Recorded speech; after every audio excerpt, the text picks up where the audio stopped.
Look at all of these people. Have you ever wondered why some of these people are super hard to talk to? Or maybe you've wondered, how could somebody be supporting the opposite side of the political spectrum as you, the person who knows best? Well, as your favorite zombie, I'm here to let you in on a little secret. Today, we will be talking about why your Uncle Jimmy is insanely obsessed with his weird hobby of collecting rocks, and your Aunt Karen, when she gets a medium Diet Coke instead of a large one at McDonald's, she calls the manager a Nazi. It all starts with this fun little psychological trap called a confirmation bias. Essentially, your brain is a lazy sack of meat that absolutely hates being wrong. And you have to realize from an evolutionary standpoint, your brain's only job is to keep you alive. And thinking actually burns quite a bit of calories. So thousands of years ago, if you had to stop and deeply analyze whether that wrestling bush was wind or maybe a lion, you probably would have been eaten. So, your brain evolved to make snap judgments and then just stick with them, because second guessing yourselves is not a good thing for survival. Fast forward to today. We don't have lions waiting in bushes, but we do have that exact same brain or sack of meat in our head. We are walking around in 2026 with brains that were designed for cavemen, trying to process infinite data streams. So when your brain encounters information that proves you right or proves your brain right, it gives you a nice little hit of dopamine. And these social media companies love to take advantage of this.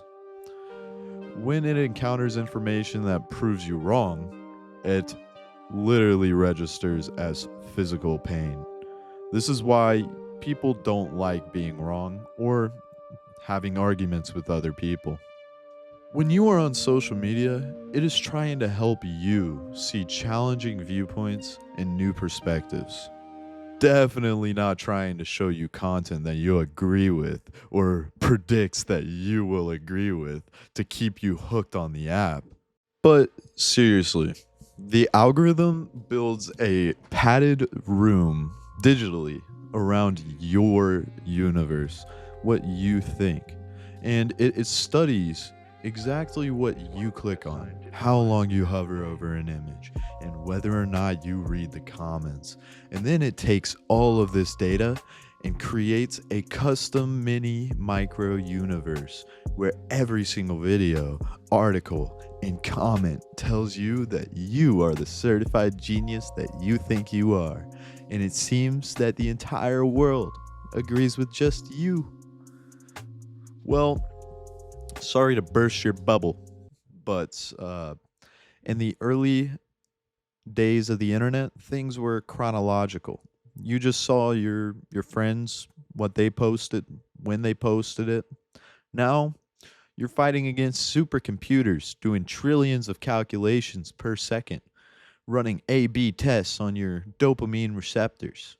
And it locks you into a cell entirely built out of your own perception and preferences, ensuring that you never have to feel the pain of being wrong in your own cell ever again. Which brings us to Aunt Karen and her McDonald's Diet Coke incident. The algorithm learned very early on that keeping Karen happy doesn't keep her scrolling. If Karen sees a video of a cute puppy, she smiles, closes the app, then goes on with her day. Well, if she does that, then these tech companies aren't going to be making a lot of money. But pumping pure, unfiltered outrage and things that she doesn't like directly into her feed, well, that will keep her glued to the screen for 6 hours a day, fighting with strangers in the comments section. Now, If any Karens are watching this video, please say hello in the comment section. I'm sure there's going to be somebody that wants to argue with you, and you are more than free to argue in the comment section. Back to Karen. Karen didn't wake up wanting to scream at a teenager working at McDonald's. 5 years ago, she was just watching sourdough baking tutorials, but the algorithm fed her slightly edgy baking video. Then a video about how flour companies are lying to her. Then a video about how local government corruption over the years delayed sourdough production. And now her digital echo chamber has slowly trained her to view a medium cup of soda not as a harmless mistake, but as a targeted globalist attack on her fundamental human rights. So she was correct in attacking that McDonald's manager and calling him a Nazi in her mind. This is called being radicalized by a database. Next, we got Uncle Jimmy, Big J. And echo chambers aren't just for politics. They ruin hobbies as well. Jimmy just loves rocks. In the real world, Jimmy might find one other guy who loves rocks. And occasionally, they will just casually nod at each other at the hardware store. It keeps them grounded. But in the digital landscape, the algorithm will funnel Jimmy into a hyper-concentrated vacuum of 100,000 people who are obsessed with rocks and only talk about rocks. Because Jimmy never sees any other content, no sports, no movies, no normal human interaction, his reality completely warps. He starts to believe that the entire global economy revolves around quartz and how the Romans used to use quartz, so it's more valuable than gold itself. He starts watching 3-hour-long video essays on the metaphysical properties of limestone and how they help your spirituality. And he's also hoarding gravel in his garage, and his wife is refusing to speak to him because they don't respect the minerals the same way that he does.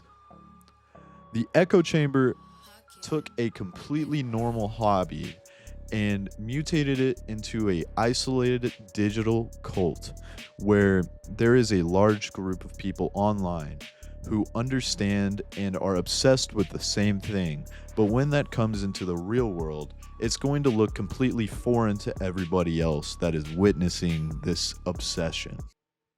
When you exist inside these vacuums long enough, you undergo a terrifying transformation. You stop being a human being and you become a literal NPC, like the ones that you'll see in video games. You lose your internal monologue and you stop forming opinions based on actual real world observation and critical thinking. And instead, you just sit there staring at your phone, waiting for your favorite political content creator or podcast host to drop the new firmware update on your opinion so you know how you're supposed to feel today. Have you ever argued with someone in a comment section and realized you're just talking to a poorly coded toaster?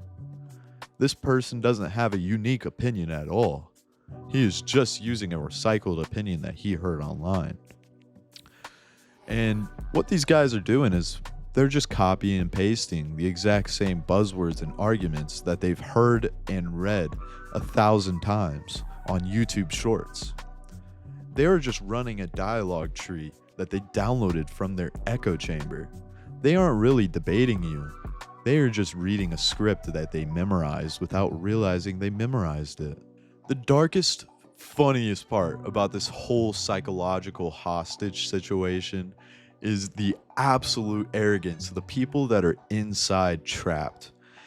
The people who are the deepest inside of this echo chamber of illusion, of thoughts, or whatever they're in. whatever situation they might be feeling.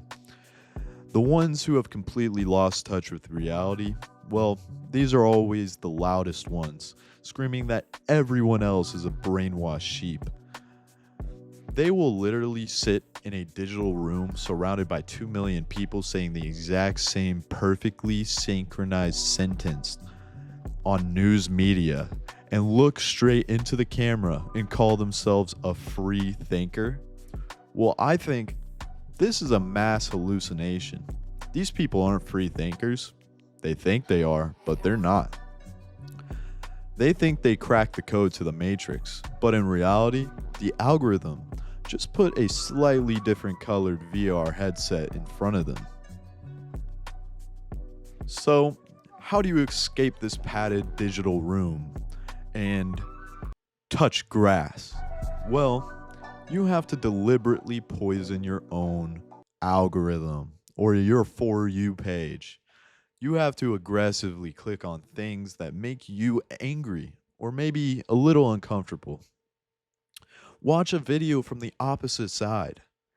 Maybe you're not interested in rocks and you think it's the most boring thing ever, but you see somebody uploaded a 2-hour video essay and Uncle Jimmy is obsessed with rocks, so why not give it a chance?